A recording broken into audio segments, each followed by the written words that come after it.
सह्याद्रीच्या अंगाखांद्यावर शेकडो किल्ले विखुरले आहेत. प्रत्येक दगडाला एक इतिहास आहे.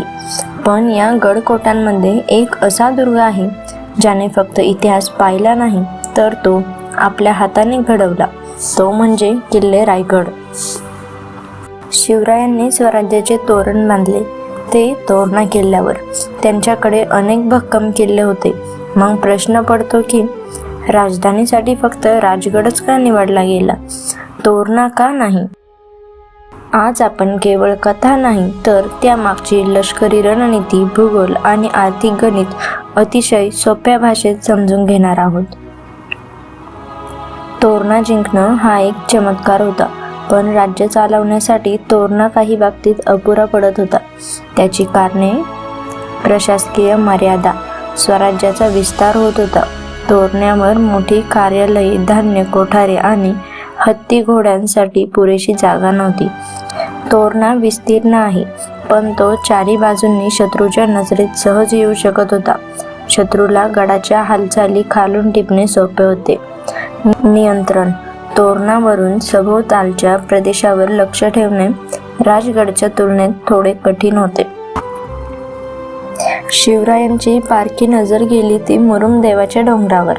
याच डोंगराचा कायापालट होऊन तो पुढे राजगड झाला. या गडाची रचना ही त्याची सर्वात मोठी ताकद होती. उंच हा गड समुद्रसपाटीपासून 1400 मीटर उंच आहे. विचार करा, त्या काळी तोफा आणि जड साहित्य घेऊन शत्रू सैन्याला इतक्या उंचावर येणं म्हणजे मृत्यूला आमंत्रण देण्यासारखं होतं. 3 माच्या, त्यांची त्रिशूळासारखी रचना. पद्मावती माची ही माती स्वराज्याचे मुख्य कार्यालय होती.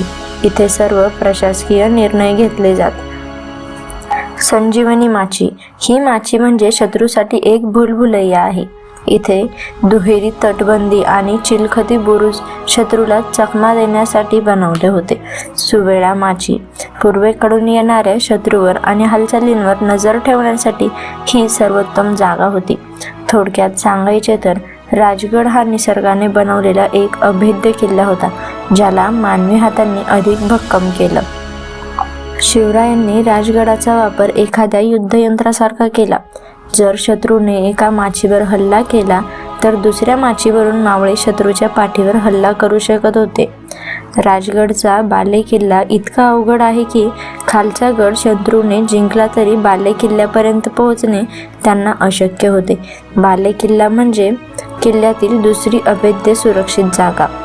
गुप्त मार्ग: राजगडाला असे अनेक चोर दरवाजे आणि गुप्त मार्ग आहेत ज्यांची माहिती केवळ निवडक मावळ्यांना होती. संकटकाळी गडाबाहेर पडण्यासाठी किंवा रसद आत आणण्यासाठी याचा वापर केला जात. कोणतीही राजधानी केवळ सुरक्षित असून चालत नाही, ती स्वयंपूर्ण असावी लागते. राजगडावर पाण्याचे प्रचंड साठे आहेत जे कधीही आटत नाही. गडाच्या आसपासचे मावळे प्रांत सुपीक होते, त्यामुळे अन्नधान्याचा पुरवठा वेड्याच्या काळातही सुरक्षित राहत असे. राजगडावरून कोकण आणि घाटमाथा यांमधील व्यापारी मार्गावर पूर्ण नियंत्रण मिळवता येत होतं.